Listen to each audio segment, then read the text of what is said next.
Hljómsveitin Blur haldi tónleika hér á landi síðar í sumar en hluti hennar er nú við upptökur í Reykjavík. Reyndar segir söngvarinn Damon Albarn gjarnan vilja búa á Íslandi. Haukur Hólm hitti þá félagi hljóðveri í dag.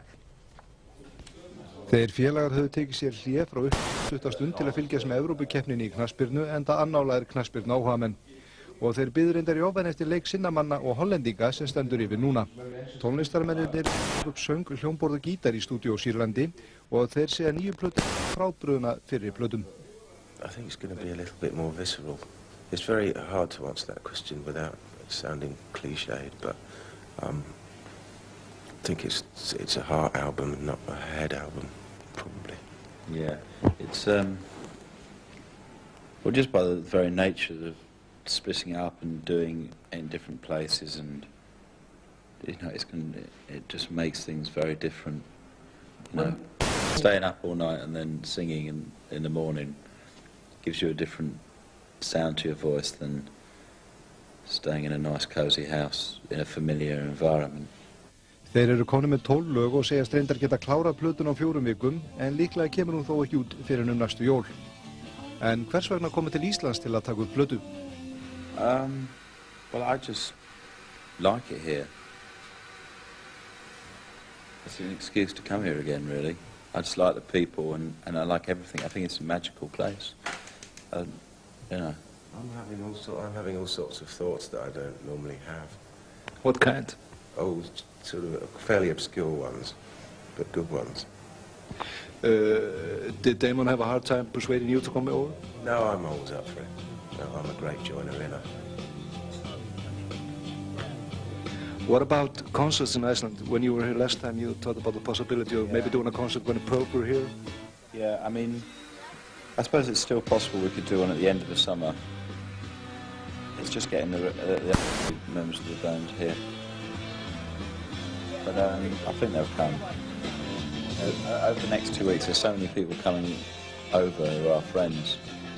So they'll just all go back and say, look, you've got to go over there. I think we're all going to move here. Take over residence? I'd like to. I'd like to have a little house in the middle of nowhere. Þeir félagar tróðu óvant upp í miðbæ Reykjavíkur í gærkvöldi við mikinn fögnuð viðstaddra. Þeir segja sérstakt að vera á stað þar sem hátt hlutfall þjóðar er saman komið. Þar var tekið lagið Waterloo Sunset eftir Ray Davies í hljómsveitinni Kings, en hann og hljómsveitin er í miklu uppáhaldi hjá þeim félögum. Reyndar vildu þeir vera Ray Davies og Kings á sínum tíma. That's what life's all about, isn't it? Yeah, trying to be people. But then it comes to a point when you run out of people who you want to be like. And then you have to be yourself. Yeah, so that's good, really. How long will you be staying this time? We're here until 2 weeks.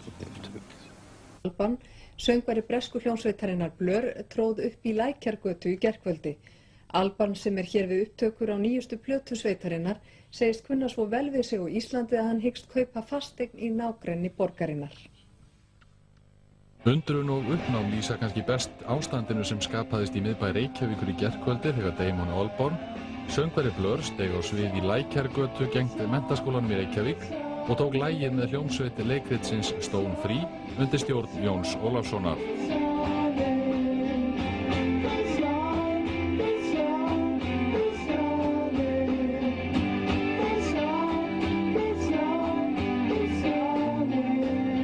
I was just walking down from the studio, and I went just to see what all the fuss was all about, and then I got completely attacked, so I ran backstage, and then someone said, do you want to go on stage?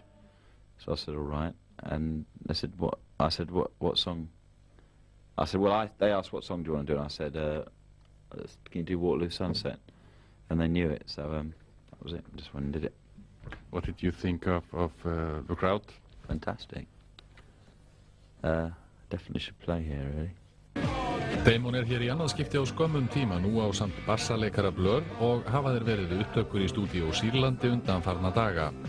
Og yngsta kynslóðin fylgist grannt með hverju fótmáli popgoðanna. En hvers vegna Ísland?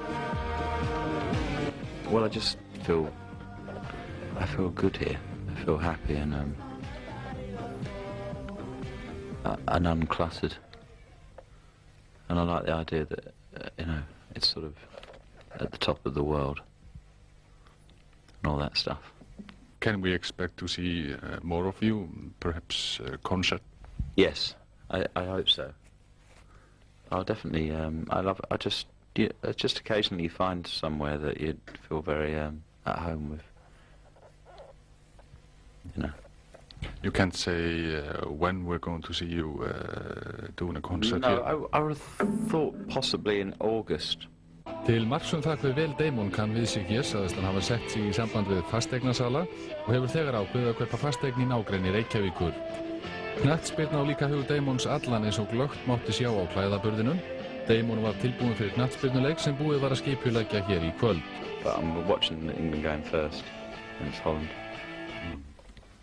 England hasn't been doing quite well. What do you think about tonight's game? Well, obviously, we've got to win because it's over if we don't. But I think if we play like we did for about 5 minutes in the game against Scotland when Gascoigne scored and McManaman was running down the right wing, then we could win the world, you know, we could win something, somewhere at some time. But it's just, we've got to have more than just touches of genius. We've got to have a whole game like that. And that's your forecast for tonight? England is going to win Holland? I'd like to think we win 2-1.